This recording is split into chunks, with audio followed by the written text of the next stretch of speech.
On you guys, like the way you guys to another one take review, and this is my review of Cloak and Dagger season 1, episode 5, Princeton offense. And last episode we left with where Cloak and Dagger were pretty much like not speaking to each other, pretty much on bad terms. One was going their own way, and one was mad about one thing, the other was mad about another. In this episode, I thought I had kind of figured they would bring them back together pretty soon, and they kind of did. Where Tandy shows up at Tyrone's school, and then she's like, "Hey, what's going on?" He's like, "Yo, what are you doing here?"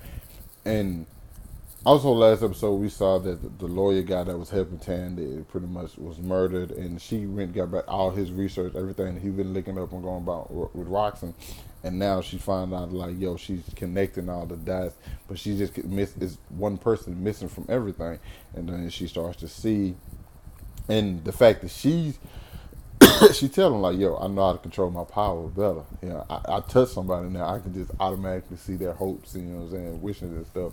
And I pretty much can create daggers whenever I get ready. So now, another thing I like about Tandy, in all honesty, she is like the number one finesser. She knows how to get herself put in any position. She knows how to talk. She knows how to maneuver. She's the person you need. Where if you you're doing like an operation, you need somebody to infiltrate something. She's the person because she got into that little ball or whatever with all those higher ups, the people from Rocks and the higher up companies and stuff like that. She got into that. She's like, hey, I don't even know how she got an Instagram. 17,000 followers on Instagram. How she posted me the pic that week, I don't know. Maybe she just had it on file and ready for whatever. I don't know, but she did her thing super fast. She got up in that, and then we still have Tyrone dealing with what's going on with him, and he is transported to where he see one of his brother's old friends that he grew up with, and he's like, "Oh man, it's your business. That's what's up, man.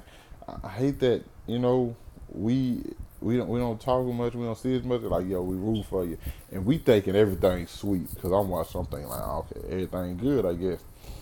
And so he gets to the game. He's not focused. And another thing I think I enjoy about this is the fact that the relationship he has with Evita is because you automatically assume the relationship would come between him and Tandy, but he also has a relationship with Evita who he really likes, and that's not something you.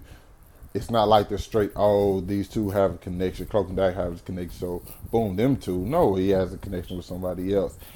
But we also see the more of the connection that he has with Cloak. I mean Dagger, because she's out just using her powers to the fullest, and he's not trying to.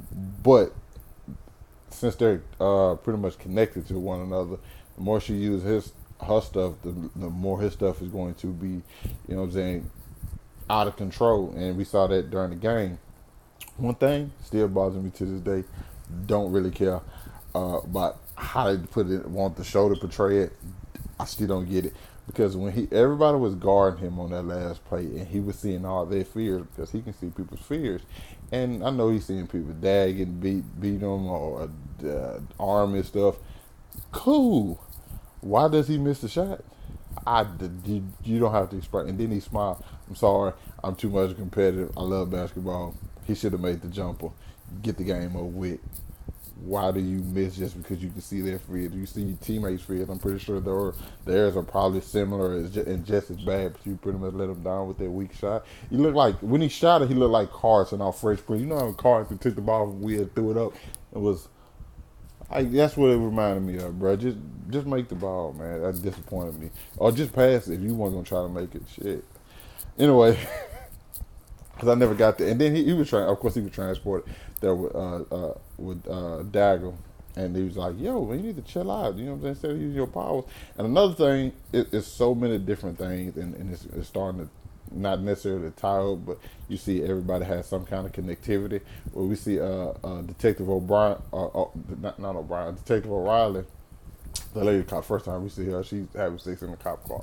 It's just like, okay, why did they put that in there? But oh well, I'm with it. You know what I'm saying? She seems to be a cool cop. And then the moment with her and the guy with the scar on his face, where she said, "Hey," because of course her and Cloak would pretty much say like, "Yo, this guy, he's dealing drugs too. You know what I'm saying? We can't Mike can't get him on killing my brother, but we can get him on this.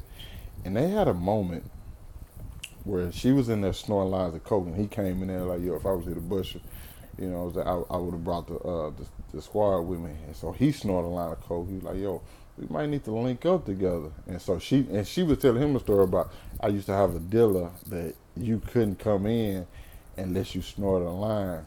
And that's pretty much what she just did to him. She snorted a line to make him believe that they was on you know what I'm saying, the same boat, just so she can possibly get in, or she can be double crossing or triple crossing, you know what I'm saying, we don't know yet. But I like that. I like how they did that. And Tanda, of course, is still finding out stuff about who killed her father. Now it's time for them to link up. Now it's to the point now, okay, y'all both got y'all powers. We need to get Tyrone to get his stuff a little bit better. And also that ended pretty much messed me up with Tyrone's friend, homeboy.